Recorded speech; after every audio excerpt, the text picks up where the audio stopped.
ग्रामशाला पुनर्वास केंद्र की 2 नाबालिकाओं का अपहरण, एक के साथ किया गया दुष्कर्म।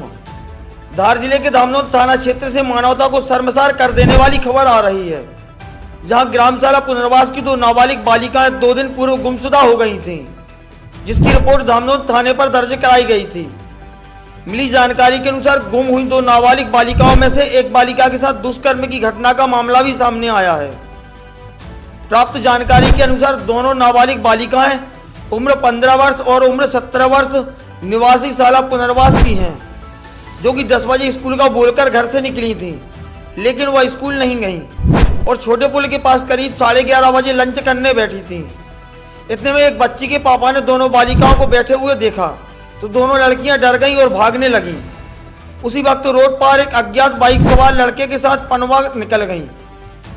बाइक सवार ने बच्चियों को कोई परेशानी आने पर सहायता के लिए अपना मोबाइल नंबर दिया और बच्चियों को वहां छोड़कर वहां से निकल गया।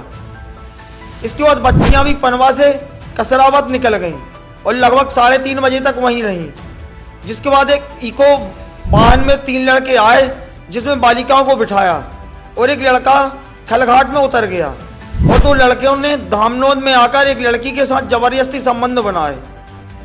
उक्त घटना धामनोद थाना क्षेत्र की है, जहां आरोपियों के विरुद्ध दुष्कर्म की धाराओं में प्रकरण दर्ज कर 3 आरोपियों के संबंध में धामनोद पुलिस द्वारा टीम बनाकर आरोपियों की तलाश जारी कर दी गई है। तो थाने पहुंचे आप? थाना इसलिए पहुंचे हम कि हमारी बच्चे स्कूल से निकली थी 10 बजे, तो 10 बजे स्कूल नहीं गई बच्चियां और पुल के पास चली गई, छोटे पुल के पास। पुल के पास गए तो ये लोग करीब 11:30 बजे पुल पास बैठे थे, तो ये वहाँ लंच करने के लिए टिफ़िन खोला कि अपन यहाँ लंच कर लेते हैं। लंच करने के लिए बैठे ही और इतने में एक बच्ची के पापा ने देख लिया, 2 लड़कियाँ बैठी थी बच्चियाँ, तो उसके पापा ने देखा तो ये दोनों बच्चियाँ भागी।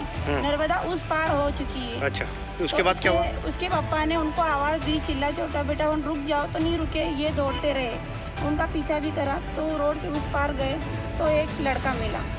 तो उस लड़के ने बोला कि आप कहाँ जा रहे हो, तो इन्होंने बोला कि कुछ नहीं, ऐसी कुछ परेशानी है, हमारे पापा ने देख लिया तो हम जा रहे। तो उस लड़के ने इनको वहाँ पानवे में छोड़ा है, मोटरसाइकिल से। अच्छा, मोटरसाइकिल से छोड़ा। फिर क्या कुछ हुई घटना? फिर घटना ऐसी हुई तो उस लड़के ने बोला कि आपको कोई दिक्कत हो, कोई परेशानी हो तो ये आप मेरे मोबाइल नंबर ले लीजिए। तो लड़कियों को मोबाइल नंबर दे दिए और वो बच्चियों ने वहाँ खड़े रहे थोड़ी देर। फिर उन्होंने बोला ये अब क्या करें, तो गुड़िया उन बेचारी बच्चियाँ वहाँ कसरावत चली गई है। कसरावत गए तो फिर इनको टाइम 3:30 बज गई थी, 3:30 बजे तक वहीं रहे। फिर बच्ची ने बोला आप किसको बुलाए, तो जिस नंबर पे देखे आया था उसी लड़के को वापस फ़ोन लगाया। उस लड़के ने बोला कि मैं तो नहीं हूँ, मैं अभी बाहर हूँ, तो वो उसने झूठ बोला था कि वो बाहर है। उसने फिर वो बोला कि हमारी मदद करने के लिए वापस आओ, तो इक्को गाड़ी लेके आए और 3 लड़के बैठे हुए थे उसमें। वो बच्ची उनको गाड़ी में बिठा के उनको वहीं के वहीं घुमाते रहे। घुमाने के बावजूद फिर वहाँ से निकाला, वो खलघाट आया।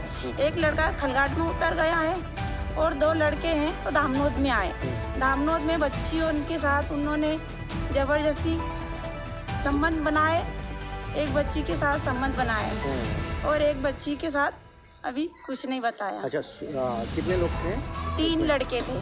जिन्होंने संबंध बनाया वो कितने लोग थे? 2 थे। उनके नाम याद है? नाम याद है ना? क्या क्या नाम है? नाम, एक का नाम अरुण, हाँ, और एक का नाम मुझे। कल खलघाट, परसों खलघाट से 2 गुमशुदगी और रेप का मामला आया है, क्या है पूरा मामला? 2 गुमशुदगी हुई थी खलघाट से। दोनों नाबालिग लड़कियां थी और एक दूसरे की परिचित भी थी, और जिस संबंध में दोनों के माता पिता थाने आए थे और उसमें हमने धारा 363 में 2 FIR दर्ज की थी। वह लड़कियों की पता रसी हमने उठाई और कल ही हमको लड़कियां मिल गई। उनके बयान लिए गए, चूँकि कुछ डरी सहमी थी तो उनकी काउंसलिंग की गई, उनके परिवारजनों से भी काउंसलिंग करवाई गई और उनके बयानों के आधार पर धारा 376 व धारा 354 का इजाफा किया गया है और करीबन 3 आरोपी उसमें उनके साथ गलत हरकत करना हमने बताया है, जिसमें तीनों आरोपियों के संबंध में हमने जानकारी निकाल ली है, टीमें बना दी है और जल्द ही उनको भी हम गिरफ्तार कर लेंगे। आपका नाम? समीर पाटीदार, टी धामनोद।